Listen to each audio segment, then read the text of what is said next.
Sudipta, AV নিউজে আপনাদের সকলকে স্বাগত। প্রথমেই চোখ রাখবো নিউজ হেডলাইন্সে। এবার আসছে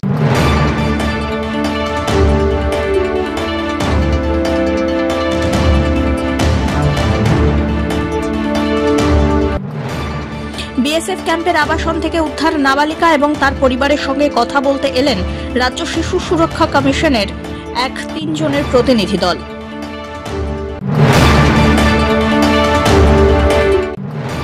পরিবারের অমতে বিয়ে তরুণীর, এই ঘটনায় জীবিত মেয়ের শ্রাদ্ধানুষ্ঠানের আয়োজন করলেন পরিবারের সদস্যরা।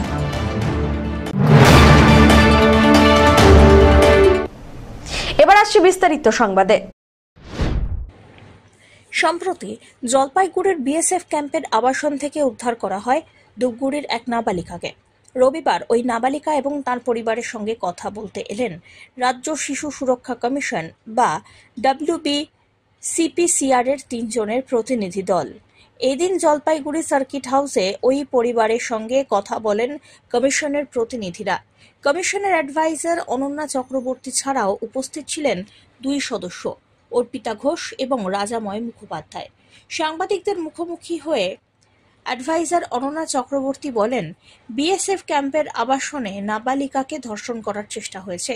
যার বিরুদ্ধে এই অভিযোগ, সে বিএসএফ জওয়ানেরই ছেলে।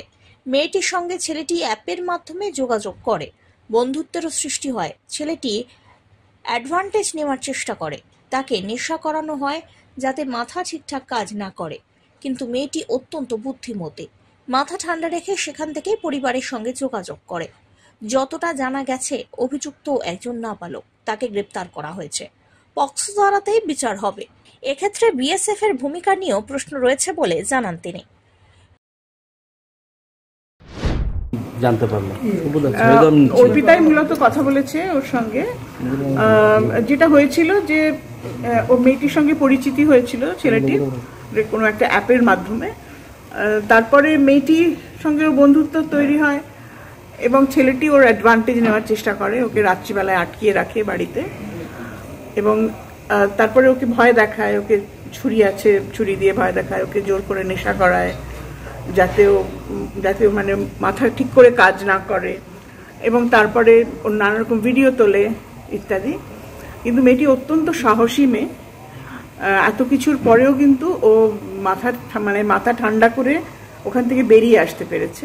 সময় মতন ও বাড়ির লোককে ওর লোকেশন পাঠিয়ে দিয়েছে, ওর বান্ধবীকে ফোন করে মেসেজ করে বলে দিয়েছে আমি এখানে আছি, আমাকে বাঁচা, আমাকে। ওরা কিন্তু সবাই মিলে ধর্ষণ করার চেষ্টা করছে ইত্যাদি, এরকম প্ল্যান করছে এবং সেই জন্যও বেরিয়ে আসতে পারে।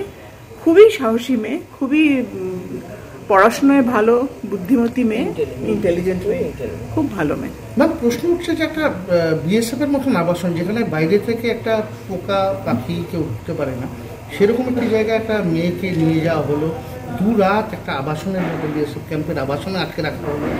এটাতে নিরাপত্তা বা বিএসএফ এর ভূমিকা নিয়ে কি কোনো প্রশ্ন উঠছে? বিএসএফ এর ভূমিকা নিয়ে তো আমাদের অনেক প্রশ্ন আছে।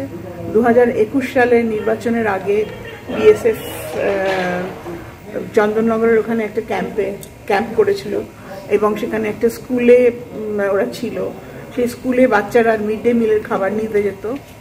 সেখানে একটি বাচ্চা মেয়েকে ওরা একজন কোনো অফিসার সে খুব বাজেভাবে মোলেস্ট করে এবং সেটা নিয়ে যখন সে অভিযোগ জানায়, আমরা গেছিলাম সেখানে এবং আমরা এত বেশি তীব্রভাবে প্রতিবাদ করি এটা যে দিল্লি থেকে বিএসএফ এর একজন কমান্ডার আসেন, এসে এটার ইনভেস্টিগেশন করেন।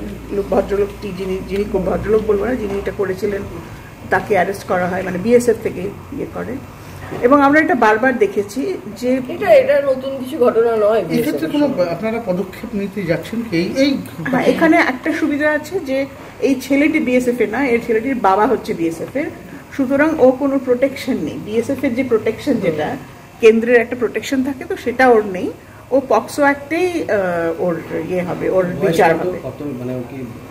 ছেলেটির বয়স আমরা এখনো সার্টেন নয়, আইদার 18 অথবা 18 থেকে সামান্য কম, কিন্তু তাতে কিছু এসে যায় না।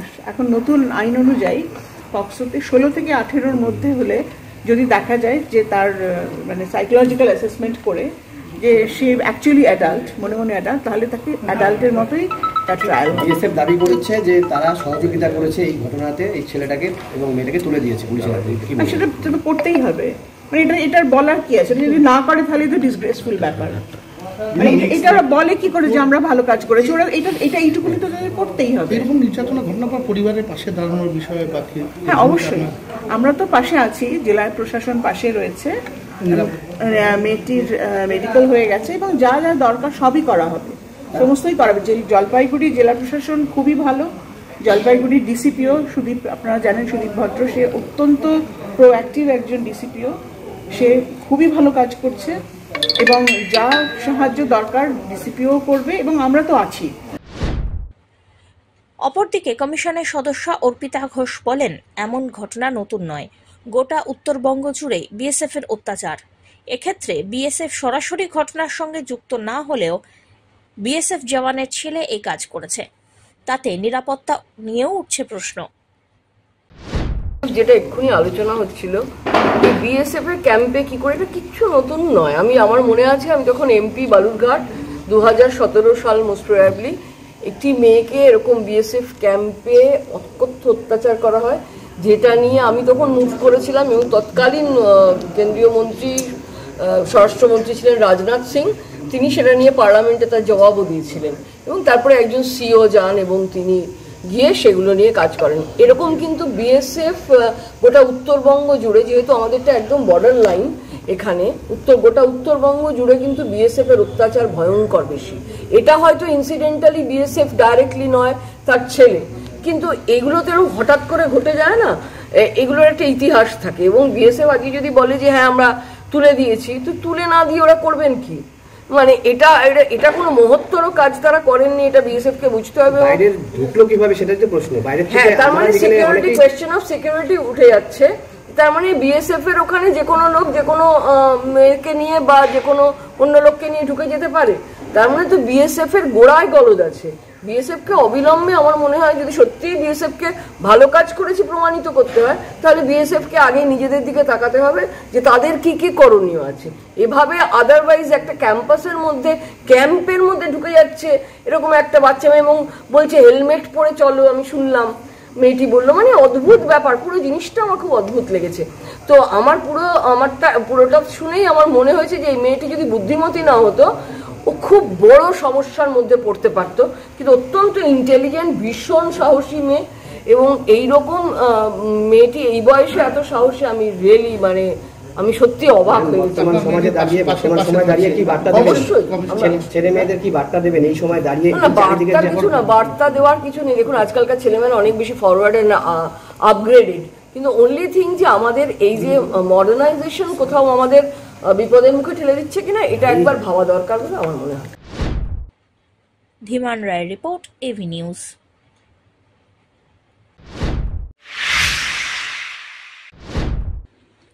পরিবারের অমতে তরুণীর বিয়ে, আর এই ঘটনায় জীবিত মেয়ের শ্রাদ্ধানুষ্ঠানের আয়োজন করলেন পরিবারের সদস্যরা। শনিবার এমনই অদ্ভুত ঘটনার সাক্ষী থাকল উত্তর দিনাজপুরের চোপড়া থানার সোনাপুর গ্রাম পঞ্চায়েত। পরিবারের বক্তব্য, মেয়ে ইচ্ছার বিরুদ্ধে ভিন্ন সম্প্রদায়ের ছেলেকে বিয়ে করেছে। এতে গভীরভাবে মর্মাহত তারা মনে করেন মেয়ে তাদের সামাজিক মর্যাদা ক্ষুণ্ণ করেছে, পরিবারের সম্মান নষ্ট করেছে, তাই বাধ্য হয়ে এই সিদ্ধান্ত নিয়েছেন। শ্রাদ্ধানুষ্ঠানের মাধ্যমে মেয়ের সঙ্গে সব সম্পর্ক ছিন্ন করার ঘোষণা করেন তারা। পরিবারের সদস্যরা এদিন হিন্দু রীতিনীতি অনুযায়ী শ্রাদ্ধানুষ্ঠানের আয়োজন করেন। পুরোহিত মন্ত্রপাঠ করেন। গ্রামবাসীদের পাশাপাশি আত্মীয় স্বজনদের জন্য খাওয়া দাওয়ার আয়োজন হয়। স্থানীয়রা জানিয়েছেন, আগামী দিনে এই ঘটনা থেকে শিক্ষা পেয়ে যাতে গ্রামে এই কাজ না করা হয়, তার জন্যই এই ঘটনা ঘটানো হলো। ওই যে ভাগে গেছে আর কি, মানে মেয়ের মতেই ভাগছে, আমাদের গ্রামবাসী বা ফ্যামিলির কারো মত না নিয়ে, তার জন্য মানে আমরা এই সিদ্ধান্ত নিয়েছি আর কি। পরিবারের পাশাপাশি পুরো গ্রামবাসী মিলে হ্যাঁ, পরিবারের পাশাপাশি আমরা প্রায় গ্রামবাসী সবাই মিলে। কি করলেন আজকে? ওর শ্রাদ্ধ। মানে কি কারণে এতটা যে শ্রাদ্ধ পর্যন্ত যেতে হলো? এটা একটু আরো ভিতরে আমাদের গভীর আছে, রহস্য আছে, ওটা বলছি না। না, ওটা তো আছেই। পরবর্তীতে যেন যদি শিক্ষা না দিয়ে তাহলে পরবর্তীতে আরো ঘটবে এরকম। কিন্তু ওই যে বললেন যে কি কারণে, কারণটা বলছি না আর কি, কোন মতে গেছে ওইটা বলছি না আর কি, ওই কারণটা ওইটাই বলছি। কিন্তু ওই শিক্ষাটার জন্যই আরো বেশি করে, কেন গেছে আরো ওরকম যদি যায় তাহলে সমাজ যদি না মানে, গ্রাম মানে ফ্যামিলি মানছি না আমরা, প্লাস সমাজও মানছে না, তাহলে কিরকম পর্যায়ে গেছে, তার জন্য বাধ্য হয়েছে এরকম করতে, যেন পরবর্তীতে আর কোনো মেয়ে শিক্ষা হয় যেন না করে। কেন আমারও তো আছে, পরবর্তীতে ভাগতে পারে। সব্যসাচী মজুমদারের রিপোর্ট, এভি নিউজ।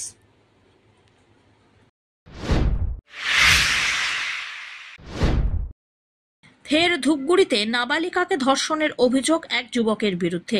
এই ঘটনায় গ্রেপ্তার অভিযুক্ত যুবক।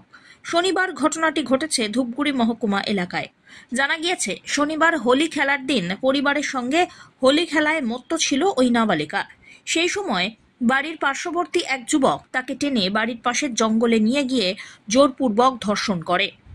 নাবালিকা বাড়িতে ফিরতেই পরিবারের সকলকে সমস্ত ঘটনাটি খুলে বলে। পরবর্তীতে পরিবারের তরফ থেকে ধূপগুড়ি থানায় লিখিত অভিযোগ দায়ের হলে কয়েক ঘন্টার মধ্যেই পুলিশ মূল অভিযুক্তকে গ্রেপ্তার করে। রবিবার মূল অভিযুক্তকে পুলিশ আদালতে পাঠায়। সূত্র মারফত খবর, অভিযুক্তকে গ্রেপ্তার করে তার বিরুদ্ধে নির্দিষ্ট ধারায় মামলা রুজু হয়েছে। পাশাপাশি তাকে রিমান্ডে নিয়ে এসে ঘটনার তদন্ত করা হবে। এদিকে নাবালিকা মেয়েকে মেডিকেল পরীক্ষার জন্য জলপাইগুড়িতে পাঠানো হয়। উল্লেখ্য, কয়েকদিন আগেই ধূপগুড়ি মহকুমায় 2 নাবালিকাকে ধর্ষণের অভিযোগ উঠেছিল। পুলিশ 2 অভিযুক্তকে গ্রেপ্তার করে। এরপরে ফের আবারও ধর্ষণের ঘটনা। পুলিশ সব ঘটনা দ্রুততার সঙ্গে ব্যবস্থা নিয়ে দেখছে।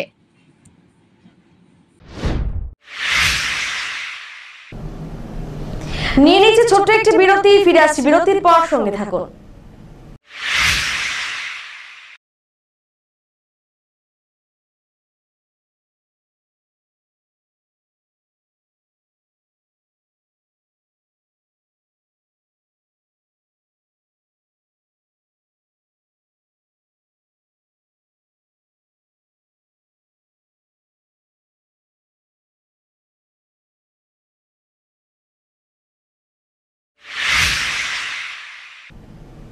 ফিরে এলাম বিরতির পর। হোলির পরে দোকান খুলতেই ফোঁস। জলপাইগুড়ির ইঞ্জিনিয়ারিং কলেজ সংলগ্ন এক মুদির দোকানে শোকেস থেকে উদ্ধার হলো প্রায় 6 ফুটের লম্বা অজগর সাপ। হোলি উৎসবের কারণে দুপুরবেলায় বন্ধ ছিল দোকান। এরই মধ্যে কোন ফাঁকে সাপটি দোকানে ঢুকে পড়ে, এমনটাই অনুমান। দোকানের পাশে করলা নদী, কিছুটা দূরে বৈকুণ্ঠপুরের জঙ্গল। জঙ্গল থেকে নদী পথে বার্মিস প্রজাতির অজগর সাপটি লোকালয়ে চলে আসেন বলেই মনে করেন পরিবেশ কর্মীরা। অজগর সাপটিকে উদ্ধারের পর বন দপ্তরের হাতে তুলে দেওয়া হয়েছে। হোলির পরে আজকে আর কি সকালবেলা, খুব সকালে দোকান বন্ধ ছিল হোলির জন্য। তো তারপর হঠাৎ করে দেখা যায় যে একটা শোকেস, দোকান খুলতে দেখা যায় শোকেসের মধ্যে একটা অজগর সাপ জড়িয়ে আছে, বার্মিস পাইথন। এবং তারপর আমাকে খবর দেয় খুব সকালে 6টা নাগাদ, গিয়ে সাপটিকে উদ্ধার করি এবং বন দপ্তরে খবর দিই যাতে সাপটিকে বন দপ্তরের কাছে হ্যান্ডওভার করা যায় জঙ্গলে ছাড়বার জন্য।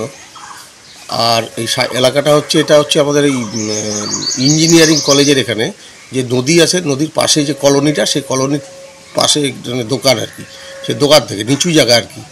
তো সেখান থেকে সম্ভবত সাপটি এসছে এবং 6 ফুট লম্বা মেল সাপ, এটা পুরুষ সাপ। এবং সাপটিকে উদ্ধার করে এখন আমরা বন দপ্তরে জমা দিতে যাচ্ছি। পিনাকি শীলের রিপোর্ট, এভি নিউজ।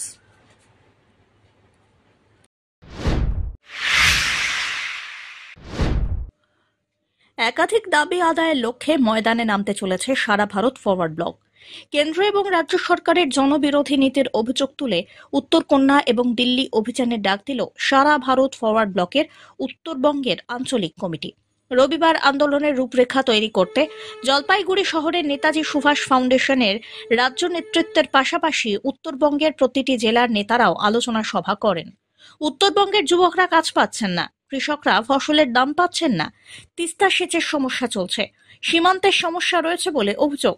এই দিনের সভায় উপস্থিত ছিলেন সারা ভারত ফরওয়ার্ড ব্লকের সাধারণ সম্পাদক নরেন চট্টোপাধ্যায়, সারা ভারত ফরওয়ার্ড ব্লক বাংলা কমিটির চেয়ারম্যান গোবিন্দ রায়, সম্পাদক মণ্ডলীর সদস্য অক্ষয় ঠাকুর প্রমুখ।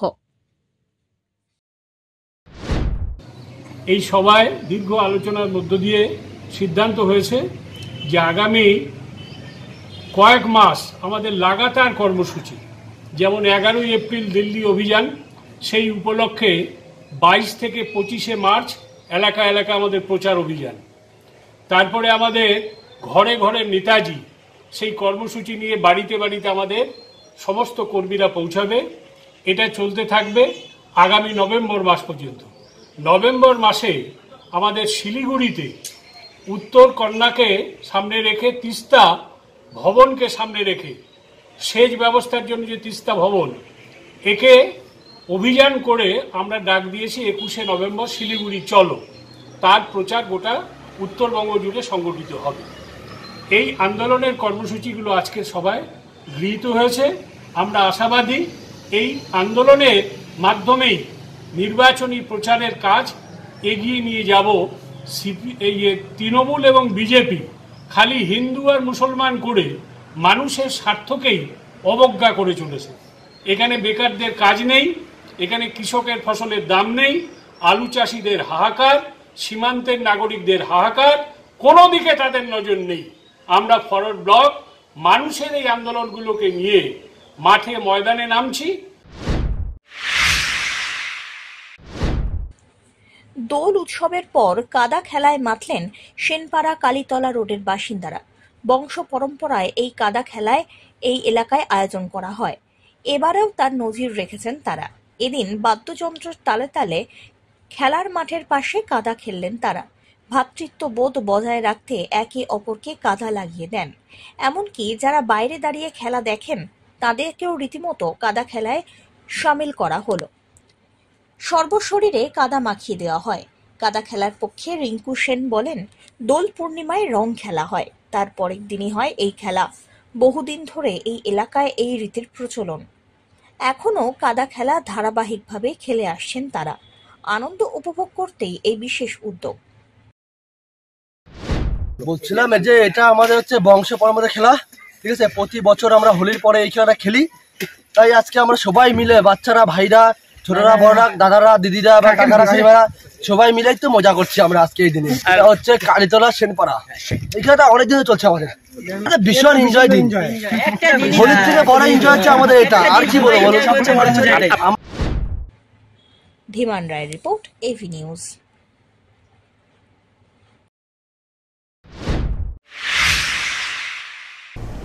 শেষ করবার আগে নিউজ হেডলাইন্স আরো একবার।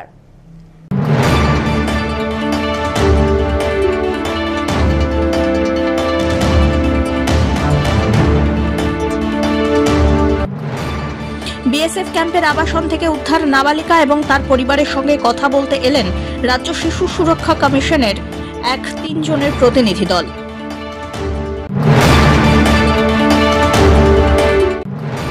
পরিবারের অমতে বিয়ে তরুণীর, এই ঘটনায় জীবিত মেয়ের শ্রাদ্ধানুষ্ঠানের আয়োজন করলেন পরিবারের সদস্যরা।